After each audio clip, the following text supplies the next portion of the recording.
Alright, what up people? It's Pollywood here. How's it going? Today we're going to do the Pollywood F.A.Q.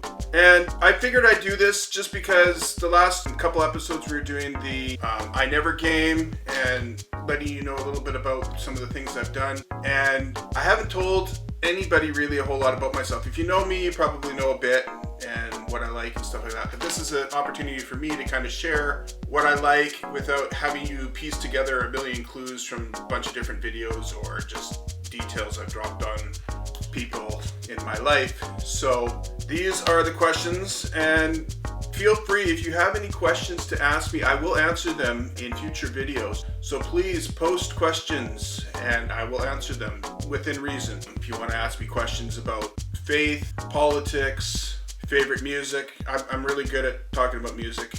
Movies, what movies I like, go right ahead. Alright, so first question is, and a lot of people ask me this question when they see me and they kind of get wind of my nickname, is where does Pollywood come from? Why do I go by Pollywood? And I'm not sure exactly where it came from. I mean, I know it came from college. I'm not sure exactly who coined it first. It wasn't me, but I was telling people an experience at my high school where I remember the TV show 21 Jump Street, and they were filming at my school, and I just happened to be there at the time that they were filming a scene, and I got to meet, a good chunk of the cast, minus Johnny Depp. I didn't get to meet Johnny Depp, but I got to meet a lot of other people. So I'm telling the guys at college this story, and shortly thereafter, the nickname Pollywood started kicking around.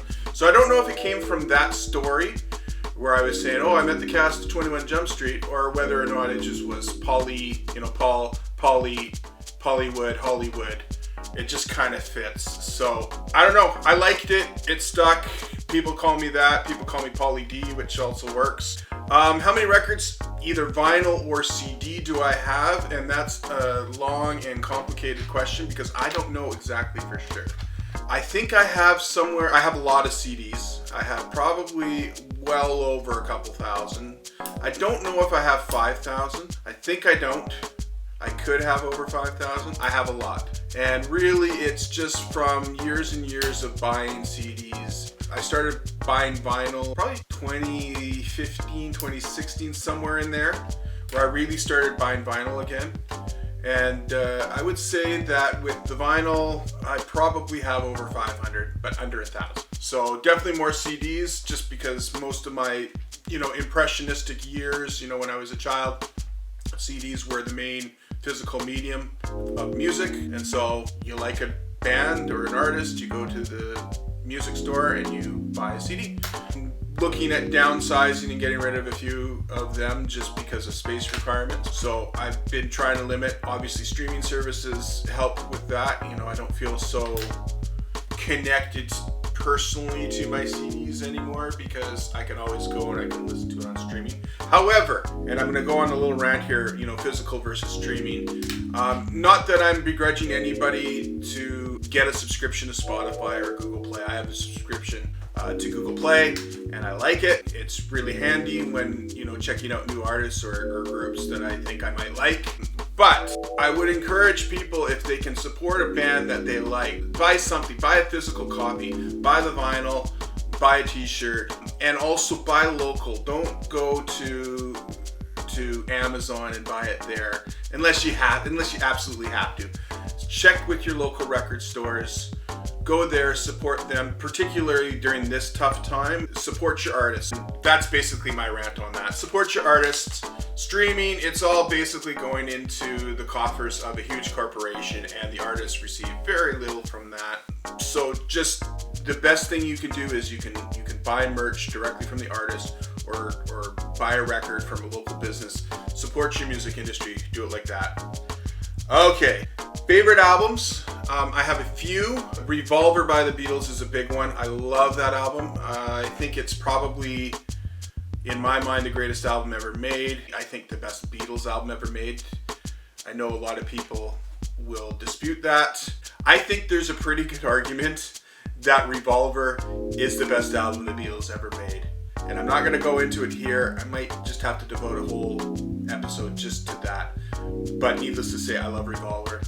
I also love the Beach Boys' Pet Sounds, which came out around the same time. It's just a beautiful, if you like vocals and vocal melodies, it is really just a thing of beauty. I love a lot of hip-hop albums. I would say probably some of my favorite hip-hop albums are Tribe Called Quest's Low End Theory. Love that album. Public Enemy's Fear of a Black Planet. I love a lot of Public Enemy's stuff, particularly in that time, and that seems to be a really good one. Beastie Boys, Paul's Boutique. I also really like Ill Communication. And Nas and Illmatic is another big one. There's a whole lot. I could go down a rabbit hole there with just hip-hop albums. Radiohead's OK Computer is another one I really like. Last question is musical gear. I am a musician. I play bass guitar as my primary instrument. I play a little bit of regular guitar. I know enough to get by.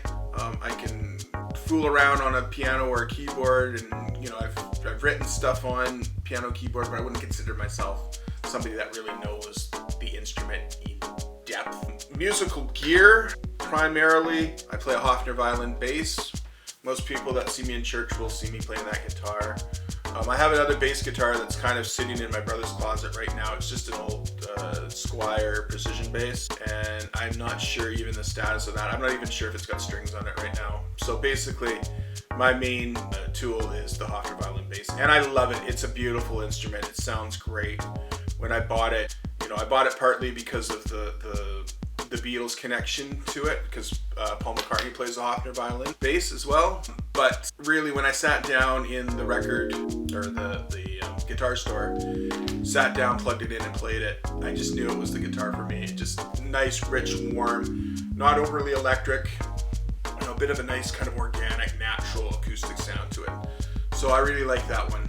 And I also run it through a Boss GT18 FX panel.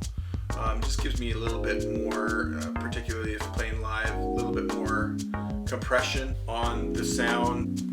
It just comes in nice and fuller in a live setting. I could go into my DJ gear as well, but I think this video is running a bit too long, so I'm going to leave it at that. Love everybody. I hope everybody's staying safe. See you guys soon. We're going to get through this quarantine issues hopefully soon. BC seems to be doing really well. So take care, guys. Happy Sunday, and love you guys lots. Bye.